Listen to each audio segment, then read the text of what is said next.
నిజానికి పుణ్యము బంధమే, పాపము బంధమే అని శాస్త్రాలు చెబుతారు. పుణ్యం ఎలా బంధం అవుతుందయ్యా? పుణ్యం కదా చేసుకోమంటున్నారు, పాపం వద్దంటున్నారు అని అంటే పుణ్యం ఎంతవరకు పనికొస్తుంది అని అంటే స్వర్గ సుఖాల వరకు పనికొస్తుంది. ఈ పుణ్యం చేసుకున్న వాళ్ళు స్వర్గానికి వెళ్ళడం, ఏదో ఇంకా ఇతరత్ర లోకానికి వెళ్ళడం, అక్కడ పోయిన తర్వాత ఈ పుణ్యం అయిపోతుంది. ఈ పుణ్యం కొంతకాలానికి ఆ సుఖాలు అనిపించి తోడని అయిపోతుంది. ఈ పుణ్యం అయిపోయిన తర్వాత మళ్ళీ వెనక్కి తిరిగి మనమై జన్మకి భూలోకాన్ని పంపిస్తున్నారు. దీని కూడా మనకి ఎలా లాభమైంది? డబ్బు తీసుకొని యాత్రలో పోయినాం, ఒక నెల రోజులు యాత్రలు తిరిగినాం బ్రహ్మాండంగా. యాత్రలో క్షేత్రాలు, దేవుడిని స్థానాలు, పుణ్యతీర్థాలు, స్థానాలు, మహాత్ములు నివసించినటువంటి స్థాన ప్రదేశాలని చూసాం. ఎంతో ఆనందంగా ఉంది, ఎంతో సంతోషంగా ఉంది, ఎంతో అంత ఐశ్వర్యంగా మహా ఆనందపడుతున్నాం. మరి డబ్బు అయిపోయింది, వెంటనే వెనక్కి తిరిగి రావాల్సిందే కదా. డబ్బులు వాడి ఈ సుఖాలన్నీ అనుభవిస్తున్నాడు. డబ్బులు ఎన్నవాడు ఆ సుఖాలు లేవు, ఇక్కడే ఉంటున్నాడు, ఇంట్లో కూర్చో అన్నాడు. వాళ్ళని చూసి బాధపడుతున్నాడు. నాకు ఆ సుఖాలు లేకపోయినాయి, నేను ఈ యాత్రలో చూడలేకపోయినానే అనుకుంటాడు. అనుకున్న లాభం ఉంది, డబ్బు లేదు, పోలేకుండా ఉన్నాడు.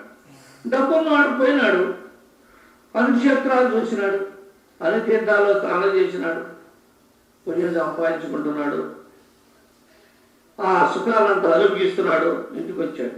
ఎందుకని? డబ్బు అయిపోయింది. మళ్ళీ యథా ప్రకారమే ఇప్పుడు అతనికేం వచ్చింది, ఇతనికేం రాలేదు. అతను నేను ఇవన్నీ చూచానని చెప్పుకుంటున్నాడు. ఇంటికి వచ్చి చెప్పుకున్నంత మాత్రాన ఏమొచ్చింది? ఏమి రాదు. ఇంకా అభిమానం మీద పోతాను చూసిన వచ్చినందుకు.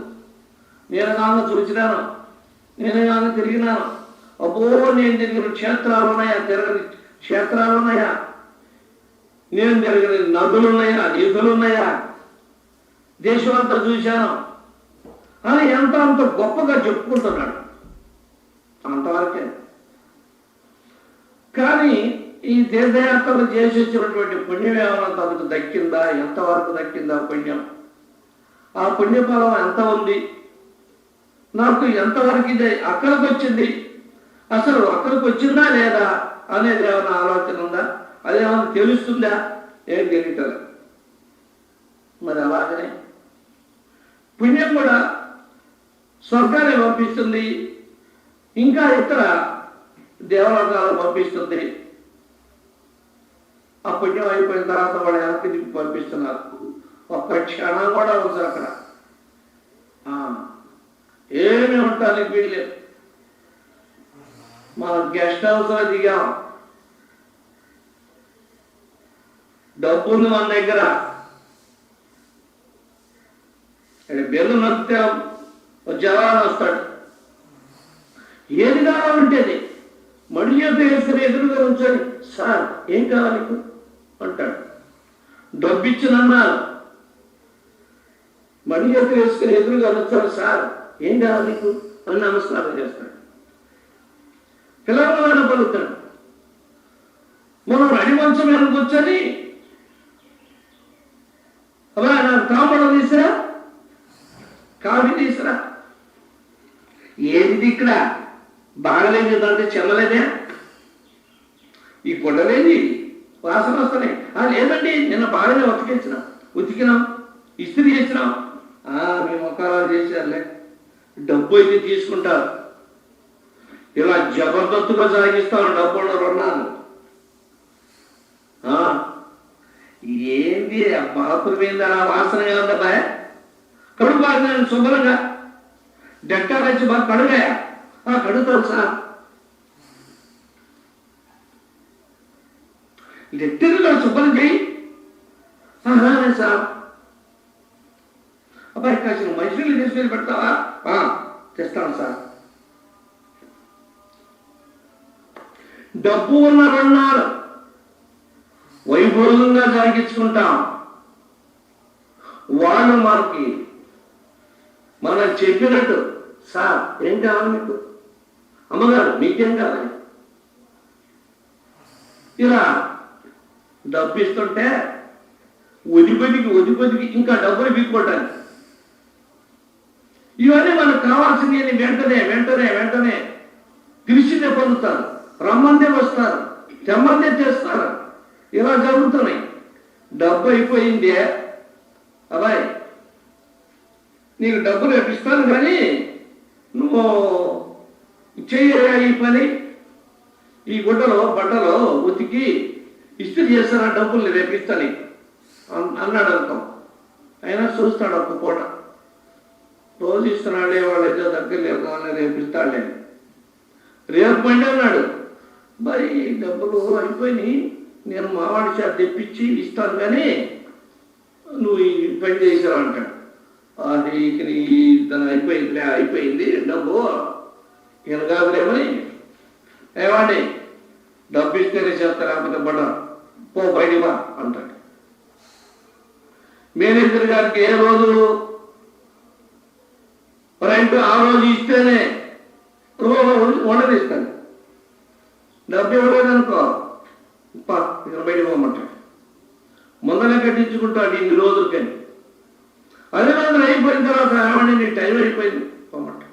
కాదండి ఒక పూట వెళ్ళిపోతాం, ఈ రోజు ఉండండి నీకు తర్వాత డబ్బులు ఇస్తామంటే అయ్యా ఆ పప్పులు ఉడకావు, బయటికి బా, నీ పెద్ద పడిస్తాను తర్వాత చూసుకున్నాం. ఏమండి సార్ అని మడి చేసి వేసుకొని ఉంచుకునేవాడు కూడా, ఏమండి బయటికి బా, పోయి ఇంకా ఉన్నారేంటి ఇక్కడ, ఏమైనా కాపీ చేసి రావయ్యా, తర్వాత ఇస్తాను బయటికి రావయ్యా అంట. ఎందుకని డబ్బు అయిపోయి, డబ్బు ఉండనున్నారు, మన భోగం జాగింది. డబ్బు అయిపోయిన తర్వాత ఇక బా పెద్ద పడిచా అంటున్నారు. అలానే పుణ్యం అయిపోయిన తర్వాత అంటున్నారు వాళ్ళు కూడా. పుణ్యం అలాంటిది అయిపోయింది, మళ్ళీ లోకానికి వచ్చే జన్మ ఎత్తాల్సి వస్తుంది.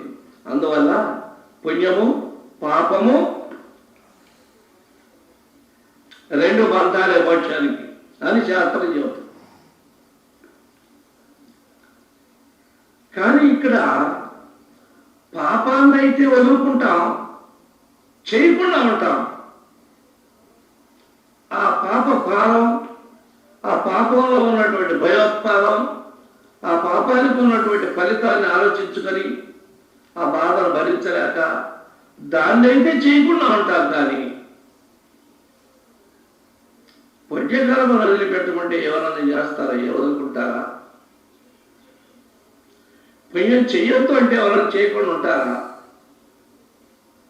అయితే ఇప్పుడు చెయ్యొద్దని చెబుతున్నారా ఏంటి లోకంలో జనులందరికీ? చెయ్యొద్దని చెప్పడాలా, పుణ్యం చేయమనే లోకం అంతా చెబుతుంది. శాస్త్రాలు కూడా పుణ్యం చేసుకోండి అని చెబుతున్నాయి. ఎందుకంటే ఇదన్నా చేస్తారు ఎవరండి, అది చెయ్యపోయా. పాపం చేయొద్దంటే ఎలా చేయకుండా ఉండటం లేదు, దాన్ని వదిలేసి పుణ్యం ఎక్కువగా చేసుకోమంటున్నారు. శాస్త్రాలు అలా చెబుతున్నాయి, మహాత్ములు అలానే చెబుతున్నారు. ఎందుకంటే ఈ పుణ్యం అన్న ఎక్కువగా చేస్తారేమని. కానీ ఈ పాప పుణ్యాలతో రెండుతో పనిలేదని చెప్పేవాడు ఎవరు? బ్రహ్మవేత్త అయినటువంటి బ్రహ్మస్వరూపాన్ని పొందిన జీవన్ముక్తుడు అక్కడ మాత్రము ఆకరణ విషయాన్ని అర్థం చేసుకోగలిగిన శిష్యుడికి, దీన్ని నమ్మగలిగినటువంటి శిష్యుడికి, చావును తప్పించుకొని మోక్షాన్ని పొందుదామన్నటువంటి శిష్యుడికి, అటువంటి వాళ్ళకి చెప్తున్నారు ఆ గురువులు కూడా, నైనా ఇది బంధమే అది బంధమే, మోక్షానికి రెండు బంధాలే, కానీ ఈ రెండుని వదిలిపెట్టు, నిష్కామ కర్మయోగిగా నిష్కామంగా చేయి కర్మని, పుణ్య ఫలితాన్ని నువ్వు కోరవద్దు, పాప ఫలితాన్ని కోరవద్దు. అసలు ఏ ఫలితము నీకు అవసరం లేదు. ఫలితం లేకుండా నువ్వు కర్మ చెయ్యి, అంతా భగవంతుడికి వదిలిపెట్టేసేయి. ఏది చేస్తున్నా భగవంతుడికే చేస్తున్నాను, ఆయన చెప్పిందే నేను చేస్తున్నాను, ఆయన చేతిలో నేను ఒక పనిముట్టుని, ఆయన చేతిలో నేను ఒక పొరకట్టని. ఆయన ఎట్లా ఊడిస్తే అట్లా దేని ఊడిస్తే దాన్ని ఊడుస్తున్నా నేను కూడా. అంతేకాని నాకేం సంబంధం లేదు. మనం చీపులు తీసుకున్నాం, నీళ్లు పోసి పూలను, అన్నం మెతుకులు ఇవన్నీ చిమ్ముతాం. నీళ్ళతోటి అమేజీలు చిమ్ముతాం. ఈ చీపులతో అది చిమ్ముతున్నాం, ఇది చిమ్ముతున్నాం. తర్వాత చీపుల్ని నీళ్లు పోసి కడిగా మూల పెడుతున్నాం. ఇప్పుడు చీపులకి ఏమొచ్చింది నష్టం? ఏమి రాదు. అలానే ఇప్పుడు అన్నము పూలు చీపినందుకు ఈ చీపులకి ఏమి సుఖం లేదు, ఆ చిమ్మినందుకు దీనికి ఏమి దుఃఖం అని ఏమీ లేదు. ఆ చిమ్మిన నీళ్ళు పోసి కడిగి ఆడబెట్టారు, ఈ చిమ్మిన నీళ్ళతో కడిగి శుభ్రంగా చీపులను ఎదగబెట్టి అక్కడ పెట్టారు. ఇప్పుడు చీపులకి అన్నం చిమ్మినందువల్ల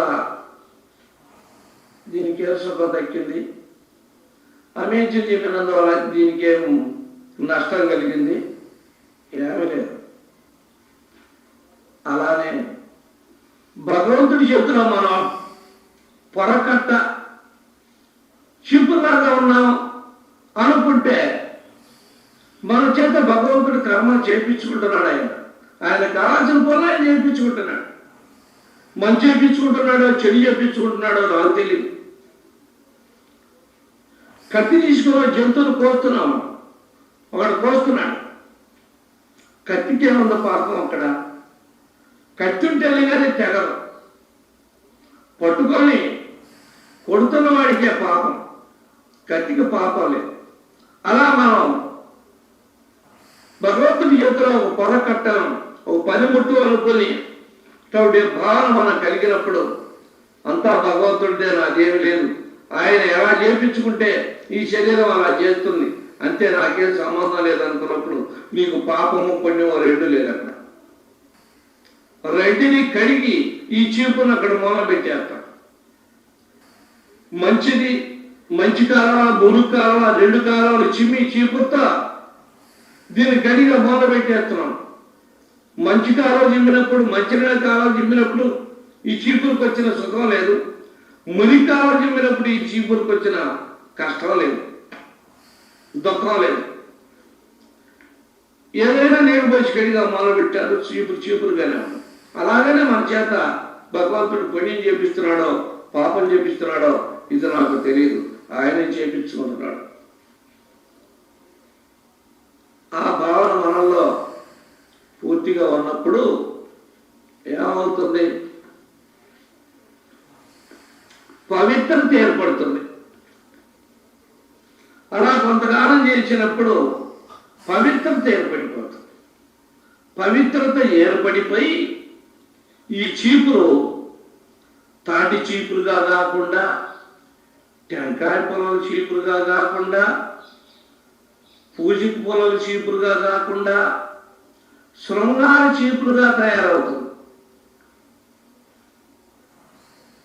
ఈ శృంగార చీపుర్ని బయటికి రాని ఇక్కడ ఇంట్లోనే గచ్చు మీదనే ఆ దేవుడి దగ్గర ఆ వంట ఇంట్లో చిన్న చిన్న కూటి మెతుకులు తేమ కాకుండా అక్కడే అంతవరకు చిప్పుకొని పడక చెట్లో, వంటింట్లో, ఆ దేవుడి దగ్గర ఆ పువ్వులు, ఈ అన్నం మెతుకులు, ఈ పడకటింట్లో పరుపుల కింద, మంచాల కింద అంతవరకే చిప్పుకొని ఈ శృంగార చీపుని అక్కడ పెడతాం. టెంకాయ పొలం చీపునే బయట బజార్ల వాకిలి ముందర చిమ్ముకొని రెండు నీళ్లు జల్లుకొని ముక్కులు వేసుకుంటారు. ఇంకా పొలిగెట్టె, తాటి చీపుర్లు ఇలా ఉన్నాయా. వాటితోటి సైడ్ కాలాలు, మురికి కాలాలు, మంచి కాలాలు, బయట చెత్త జలాలను చెల్లిబడేదంతా చిమ్మి దాంతో బాగు చేస్తాం. అన్ని చీపుర్లే. పొలిగెట్టె కూడా చీపురు లాంటిది, తాటి చీపురు కూడా చీపురే. ఈ తాటి చీపుని ఇంట్లో తెచ్చపోయి నువ్వు అన్నం పెట్టుకుని చెబుతావా? తాటి చీపురు అంటే తాటి మంటలు, కొన్ని తాటి చీపురు వచ్చి తాటి చీపుర్లు కనడతారు. శృంగార చీపులను తీసుకొచ్చి బజార్లో రోడ్డు మీద నడుస్తావా? దాన్ని పొడగలుగుతామా? పవిత్రమైన స్థానాలని మెత్తని సుముఖంగా ఉండే చిన్న చిన్న గసు, చిన్న దుమ్ము తేమ లేకుండా జాగ్రత్తగా ఓడిచి దాన్ని ఇదిలిచ్చి అక్కడ పెడతాం. అలా మన శరీరం కూడా పొలిగెట్టె దగ్గర నుంచి, తాటి చీపు దగ్గర నుంచి, టెంకాయ పొలం చీపు దగ్గర నుంచి, పూచిక పొలం చీపు దగ్గర నుంచి క్రమేపీ పైకి పైకి పైకి పైకి శృంగార చీపు దగ్గర పోతున్నారు. అలాంటి స్టేజ్ వచ్చినప్పుడు మనం భగవత్ సాన్నిధ్యాన్ని అందుకోగలుగుతాం. అక్కడ ఎలా అలాంటి స్థితి రావాలి. ఎప్పుడు ఈ చీపుర్ని, ఈ 4 రకాల చీపుర్లు ఒకే చీపురు పేరు. ఇక్కడ రూపాలు కాస్త మాత్రమే కానీ చీపురు ఒకటే. అలానే మనుషుల్లో కూడా మనలో ఈ విధంగా అజ్ఞాని, మూర్ఖుడు, అతి మూర్ఖుడు, పాపిష్ఠుడు, అతి పాపిష్ఠుడు, జ్ఞాని, భక్తుడు, పరాభక్తుడు, విజ్ఞాని, ఇన్ని తరంగంగా మారిపోతున్నాడు మానవుడు. విజ్ఞాని అక్కడ దేవుడు సన్నిధిలో ఉంటున్నాడు. అజ్ఞాని ఇక్కడ సంసారం ఒకటి ఈడు కొంత అనుకోవాల్సి వస్తున్నాడు. ఈ అజ్ఞాని ఆ విజ్ఞానిగా పోవాలంటే ఈ కర్మలను చేసుకుంటూ పోవాలి. ఆ విధంగా మన శరీరం కూడా భగవంతుడి చేతిలో ఉన్నప్పుడు భగవంతుడు ఆయన ఇష్ట ప్రకారం మనల్ని ఎలా చేపిస్తున్నాడో అలా ఈ శరీరం జరుగుతుంది, చేస్తుందని ఆ నమ్మకంతో మనం భగవంతుడి యొక్క శక్తిని నమ్ముకొని భగవంతుని మీదనే భారం వేసి ఈ శరీరాన్ని భగవంతుడిగా అర్పించినట్టయితే ఆయన మన చేత ఏ పనులు చేయించుకుంటున్నాడో చేయించుకొని ఆఖరిని మనకు మోక్షాన్ని అందిస్తాడట.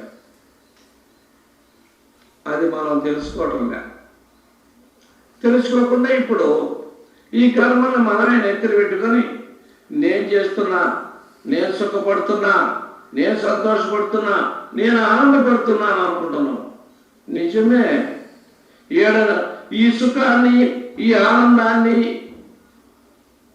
నేను ఆనందపడుతున్నానని మనం సంతోషపడ్డప్పుడు ఆ పక్కనున్న పాప భారాన్ని, ఆ బాధల్ని, ఆ కష్టాన్ని, దుఃఖాన్ని, నష్టాన్ని అది కూడా మనం అనుభవించద్దు. అది మనం అనుకోవటం లేదు, ఇదే సుఖం అనుకుంటున్నాం. ఈ సుఖాన్ని మనం ఎప్పుడు అనుభవించామో దానికి పక్కన దుఃఖాన్ని అనుభవించాల్సి ఉంటుంది అనేది గుర్తుపెట్టుకుంటే చాలు. అందువల్ల ఆ దుఃఖం మనకు రాకుండా పోవాలంటే మరి సుఖాన్ని మనం వదులుకోవాలి. సుఖాన్ని వదులుకున్నప్పుడు దుఃఖం మన దగ్గరికి రాదు. దుఃఖాన్ని వద్దంటే ఇష్టపడతాం, కానీ సుఖాన్ని వద్దంటే ఎవరన్నా ఇష్టపడతారు? ఇదే ఇక్కడ మనం తెలుసుకోవాల్సిన విషయం. ఇక్కడే మనం పొరపాటు పడుతున్నాం. ఇక్కడే మనం అజ్ఞానాన్ని ఎత్తిన పెట్టుకుంటున్నాం. అజ్ఞానం ఈ మాయ అంధకారమైనటువంటి చీకట్లో జొరబడిపోతున్నాం, కూరుకొని పోతున్నాం. ఎందువల్ల ఈ మాయ అనేది ఈ సుఖాలు సంతోషాలు మనకి ఎరగా చూపి తీసుకుపోయి ఆ బాధల్లో తగిలిస్తుంది. మనం ఆ బాధల్లో ఇరికిస్తుంది, ఆ బాధలు పాలు చేస్తుంది. అది అలాగే మనం అనుకోవడం లేదు. సుఖాన్ని ఆశిస్తున్నాం, దుఃఖాన్ని ఆలోచించటం లేదు. ఇక్కడ ఎంత సుఖం అనిపిస్తున్నామో అంత దుఃఖం మనకి కనపడుతుంది, అనుభవిస్తున్నాం. దాన్ని ఆలోచించటం వల్ల ఎంతసేపటికి ఈ సుఖమే అనుకుంటున్నాం. ఈ సుఖం కూడా బాధగానే ఉంటుంది ఒక్కోసారి. దీన్ని ఆలోచించటం లేదు. మనం సుఖానికి కూడా పని చేస్తున్నాం, సుఖం రావాలనుకుంటున్నాం, సుఖం కావాలి అనుకుంటున్నాం. కానీ దానికి ఇక్కడ కించిత్ సుఖం వస్తే ఆడ కొండంత దుఃఖం మనకు కనపడుతుంది, అనుభవంలోకి వస్తుంది. దాన్ని అసలు ఆలోచించడం ఎట్టా కేలకు ఆ బాధను తప్పించుకొని ఒక సుఖపడాలనే మనం ప్రయత్నం చేస్తున్నాం. జీవుడు పుట్టిన మొదలుకొని చచ్చేంత వరకు బాధను తప్పించుకొని సుఖపడాలి, ఆనందపడాలి, సంతోషపడాలి అన్న కోరికతోనే మనం కలవలు చేసుకుంటున్నాం. కావాల్సిందేమో మనకి సుఖం, సంతోషము, ఆనందము. మనం చేస్తుందేమో బాధలు వచ్చే పనులు, కష్టాలు వచ్చే పనులు, పాపం వచ్చే పనులు.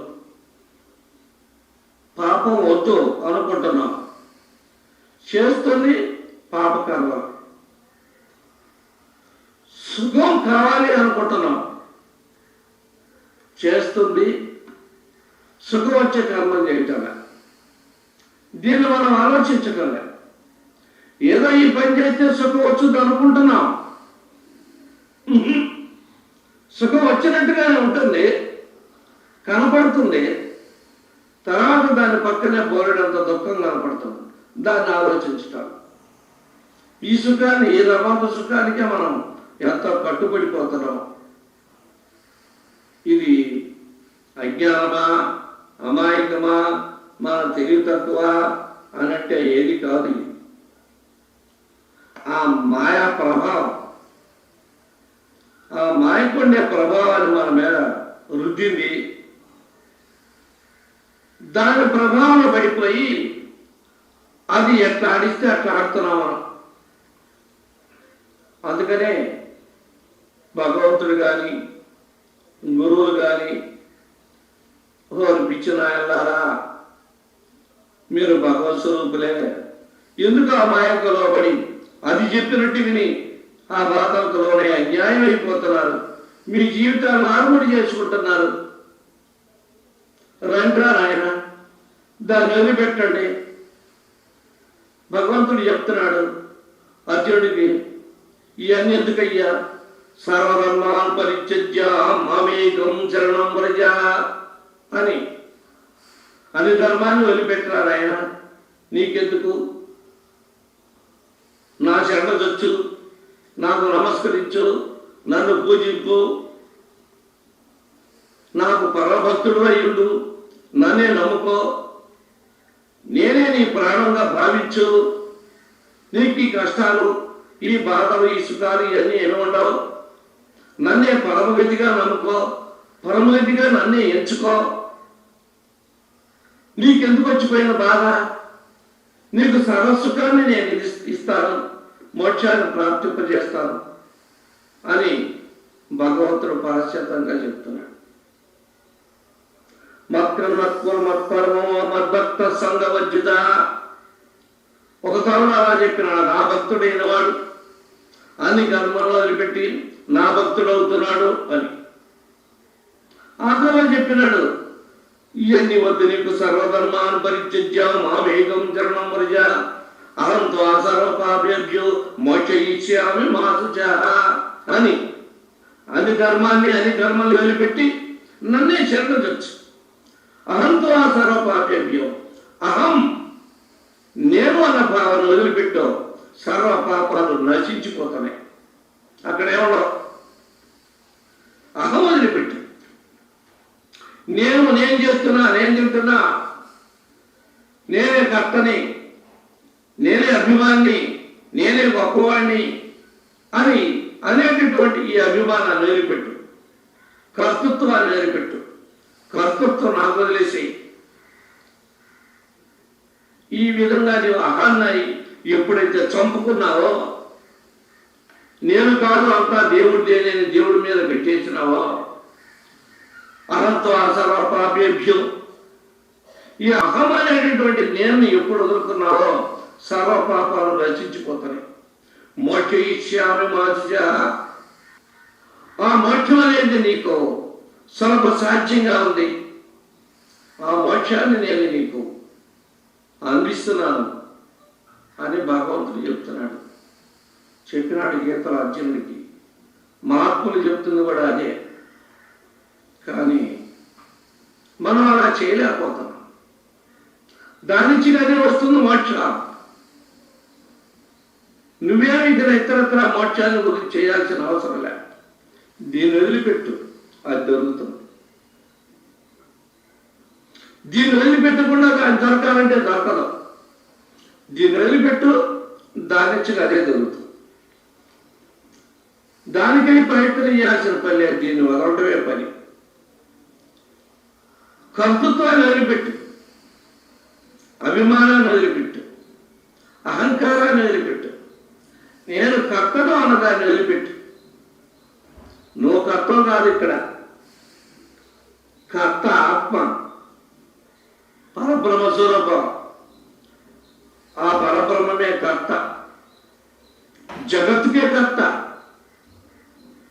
84 జీవరాశులకి, 84 లక్షల జీవరాశులకి కర్త అదే. 33 కోట్ల దేవతలకు కర్త అదే. తనకు తానే కర్త. దానికి మించిన కర్త ఇంకొకటి లేదు. అదే బ్రహ్మశక్తి. సర్వ జగత్తుకు కారణ స్వరూపమైన పరబ్రహ్మమే అన్నిటికీ కర్త. దాన్ని నిర్ధారణ చేసుకొని ఆ పరబ్రహ్మ స్వరూపం నీలో ఉంది, నేనే అని పెట్టుకొని, ఇప్పుడు నేను కర్తని, నేను చెవుడిని, నేను సస్తాను, నేను పుడతాను, నేను సుఖవంతుడిని, నేను దుఃఖవంతుడిని, నేను కోటీశ్వరుణ్ణి, నేను ఐశ్వర్య భోగ భాగ్యవంతుడిని, నేను దరిద్రుడిని, ధనికుడిని, ఈ వ్యవహారాలంతా మర్చిపో. ఇవన్నీ మాయ. ఇదంతా మాయా సంకల్పం. నేను బ్రహ్మం అనుకోవటం దైవ సంకల్పం. ఈ సర్వం ఇలా ఆలోచించటం మాయా సంకల్పమే. ఇదంతా ఓడకపోయేది. ఇది స్వప్నం, మరీచిక, ఎనబాళ్ళ నీళ్ళు. మరి ఆలోచించుగా ఎనక్కి తిరిగి రజ్జు సర్ప భ్రాంతి. తాళ్ళ పాము అనుకున్నట్టుగా ఉంది. బాగా చూస్తే తాళ్ళు పాము లేదు. ఎడమాల నీళ్లు ఉన్నాయి అనుకుని పరిగెత్తుతున్నాం. అక్కడ పోయి చూస్తే నీళ్లు లేవు. ఇదంతా భ్రాంతి. భ్రమచేత ఎలా కనపడుతుంది? బాగా తెలుసుకుంటే ఏమీ లేదు. ఆ విధంగా ఈ జగత్తే భ్రాంతి. జగత్ స్వరూపాన్ని, జగత్తును సృష్టించింది మాయ. దాన్ని ఇష్టం వచ్చినట్టు ఆడించుకుంటుంది. దాంతో నీకెందుకు? దాన్ని శాసించేవాళ్ళు ఎవరు లేరు. శాసించిన అవ్వలేదు. దాని బయటగా జరుగుతుందే ఉంది ఆ మాయ. శాసించిన ఏ లేకుండా పోతుంది, ఇంకో త్రోవలో ఉంటుంది. అందువల్ల ఎవరు దాన్ని శాసించటం. ఎందుకనంటే మహాత్ములకి, భగవంతుడికి అది కనపడాల శాసించటానికి. సూర్యుడికి చీకటి ఎప్పుడు లేదు శాసించటానికి. మనం ఆ సూర్య భగవాను అడుగుతున్నాం, ఓ భగవంతుడా, ఆ చీకటి లేకుండా చేయి స్వామి, మాకు మమ్మల్ని బాధపెడుతుంది, మమ్మల్ని ఏదిస్తున్నాయి, ఆ చీకటిని చూస్తే మాకు భయం పడుతుంది అని ఆ సూర్య భగవాను మనం ప్రార్థన చేస్తే ఆయన అంటున్నాడు, మీరేమో చీకటి అంటున్నారు, లేకుండా చేయమంటున్నాడు. ఏది నా కంటి కనపడితేగా లేకుండా చేయటానికి? ఏది చూపించండి, లేకుండా చేస్తా అంటున్నాడు. సూర్యుడికి ఎప్పుడన్నా చీకటి కనపడుతుందా? లేదేమని. ఎప్పుడు ఆయన ప్రకాశవంతుడు. ఆయన ఏమని శాసిస్తాడు ఇక్కడ ఆలోచిస్తే? ఓ చీకటి నువ్వు లేకుండా పో అంటాడు. చీకటి ఉంటేగా. ఆయన కనపడితే నువ్వు లేకుండా పో అని శాసిస్తాడు. నువ్వు శాసించని మనం అడుగుతున్నాం, నాకు చూపించు అని ఆయన చెబుతున్నాడు. నాకు ఆ చీకటిని చూపించండి అయ్యా, నేను దాన్ని లేకుండా శాసిస్తాను అంటున్నాడు. ఆ చీకటి మనం ఆయనకు చూపించలేము, ఆయన శాసించేది లేదు ఇప్పుడు. అలాగనే ఇక్కడ ఈ మాయను నువ్వు శాసించకూడదా అన్నట్టే భగవంతుడే చెప్పాడు. దాన్ని శాసించిన లాభం లేదు, ఎవరు దాన్ని శాసించలేరు అన్నాడు. ఎందుకని? అది లేదు అక్కడ. ఉంటే కదా శాసించడానికి. శాసించిన ప్రయోజనం ఏముంది? నేను కానీ ఇంకొకరు కానీ దాన్ని శాసించడం వల్ల ప్రయోజనం ఏముంది అన్నాడు భగవద్గీతలోనే భగవంతుడు. ఎందువల్ల శాసించలేకపోతున్నారు? అక్కడ ఉంటే